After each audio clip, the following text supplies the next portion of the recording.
Alright everyone, welcome back. In my last video I talked about the latest Manhunt lore after taking down Cursed, who I kept calling Chunks for some reason, I don't know why. I mentioned that generally speaking Manhunt targets are incredibly easy and have seen quite a few people mention this, especially more recently. I mean, Chunks had shock ammo, but aside from that, take high cover with skills and the Manhunt was a breeze on challenging, on heroic, whatever it's on really. Now, whilst I think difficulty for Manhunt targets is something Massive should be re-examining for Year 5, today I wanted to focus more on the monotony of the Manhunt targets and offer an alternative way that might reimagine those targets going into Year 5. At the end of the video, please head down to the comments with your own ideas and drop a like while still down there. With that said, let's begin. At the start of Year 4, with the introduction of Season 9 Hidden Alliance, Massive premiered their new iteration of a new kind of content, Mission Takeover. Now, Manhunt targets would now take over a main mission, making it their own, with new ways to play these missions, new mechanics, all of that sort of stuff.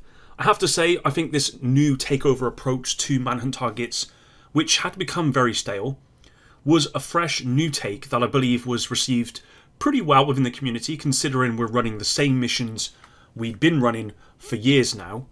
Not revolutionary, of course, but considering the game had been ditched by Ubisoft not so long prior to that, and Massive had to rebuild their team, I think the changes were more than acceptable.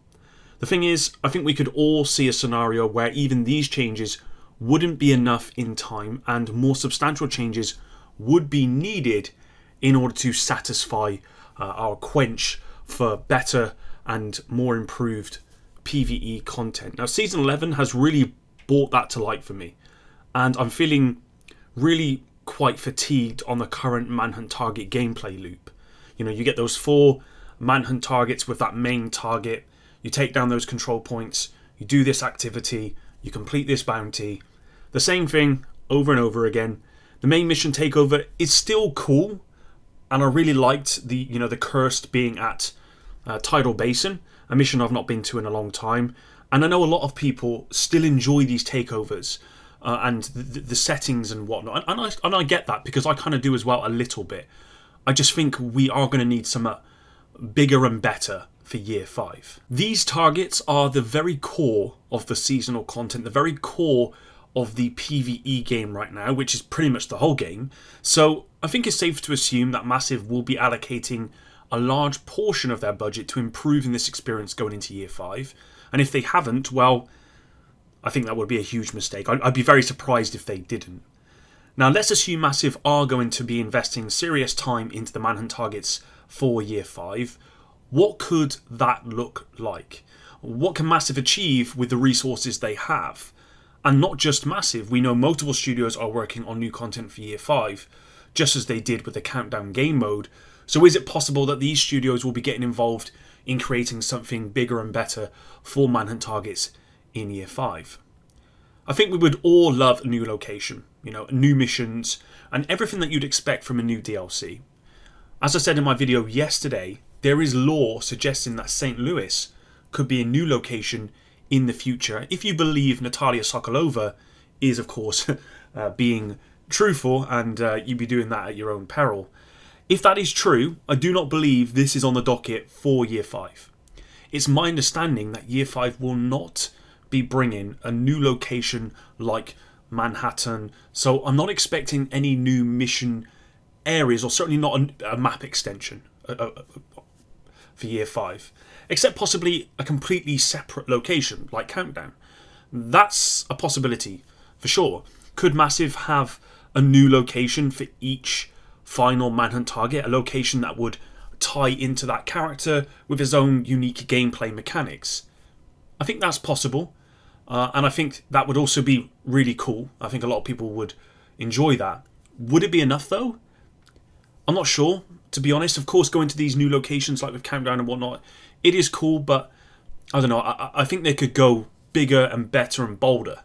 A large part of the Manhunt issues stem from completing the control points and all that other kind of stuff, all that fluff basically leading up to the Manhunt target themselves. Like I said, the mission takeovers are not that bad. They're just kind of boring for me now. I would really like to see how Massive might tackle everything leading up to the main target, and then of course the main target themselves. I think Massive need to go bold here and really consider the player experience. Control points, activities, all these sort of things, they're really quite a breeze. Our characters are so powerful that even on heroic difficulty, most content is really not that difficult, so long as you've got a good build and you know how to use it. And that's coming from someone who is no longer what I would consider a hardcore player like I was in the Division 1. I'm very much a casual player now, especially with what's going on in my life at the moment. I don't get to play the game as much as I used to.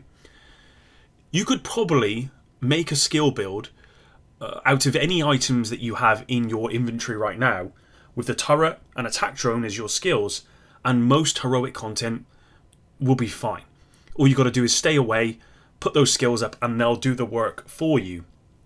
I rarely run the Manhunt content on heroic, and most of the time I stick to either challenging with directives if I'm trying to get experience, or if I'm feeling particularly chilled out, or if I'm just wanting to breeze through the content, I'll just put it on normal difficulty and, just delete stuff. Most of the time I do that because I'm really just trying to complete the content as fast as I can so I can hear the lore, something that I never thought I would say, but I'm actually really enjoying the lore with Season 11 in Year 4, because the actual gameplay content for me, as I said, it's just not engaging anymore. I mean, we've been doing all of these things, control points, all that other stuff for the last 4 years. So, look, how could Massive change it up? Survival. Hear me out. Massive are introducing a new game mode, Descent, with Year 5. This will strip our agents of all their things, and as you proceed through each level, you will have choices to make about what you take forward.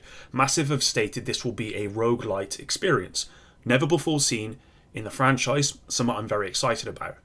There's no doubt that survival is a game mode many players have wanted to see return in the Division 2. If anyone makes videos as a YouTuber or content creator on survival, generally speaking, it's quite popular, because I think a lot of people like survival, and I think the assets for survival are kind of there with the Division 2 to some extent, and that's coming from someone who's not a gameplay developer. Now, Descent won't be that. It's not going to be survival. But what about a similar concept, survival concept, for the Manhunt targets? With each new season, our characters are stripped of their gear and weapons with every new encounter. As you move through each encounter, you will only be able to use the items you've collected along the way. So say that's, for example, the first Manhunt target. You start with nothing, basically, or the very bare minimum. You complete that along the way, you pick up gear, and obviously the next Manhunt target, you'll take that gear onto that next one, etc., etc., all the way until the to the final encounter. You could even take it as far back as stripping skills and other things as well, just like we had in survival in the Division. But instead of using materials and currencies to purchase skills and other things along the way, you could, I don't know, maybe have points that you obtain, and you can use these instead. But these are limited points, meaning every choice you make is an important one. So you might have to choose between having that attack drone or, having that hive. Those are the choices you have to make. Of course, there should be a way to refund those points and spend them elsewhere whenever you want to, but they should be limited in scope. Of course, as well, at the end of the main Manhunt target, once everything has been completed, there should be a way for you to basically keep everything that you've obtained. So if you obtain something that you really want, then you get to keep it. It's probably, if they do something like this, then, which I find unlikely because this is kind of out there, but if they did, then you would just keep everything and you can choose what to get rid of. Not only do I think this would help with the power issue that I mentioned above, but I actually think it provides that kind of survival itch many of us crave in a unique way, because we're tying it to Manhunt targets, something that's very, very important to this game. I'd even consider a hardcore mechanic to it as well, where players are able to try and complete the Manhunt targets with this new survival idea, but choose to make it a hardcore run for extra rewards. Maybe tie some kind of unique vanity kind of reward to it, so that people have an incentive to actually do it as a hardcore experience. Whatever Massive decide to do with Manhunt in Year 5, I really hope they make a bold statement.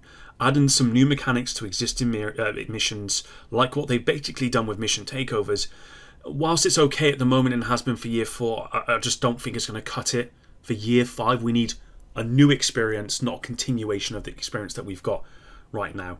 But that's it for today's video. If you enjoyed this one, please drop a like below, subscribe, and until the next one, epic out.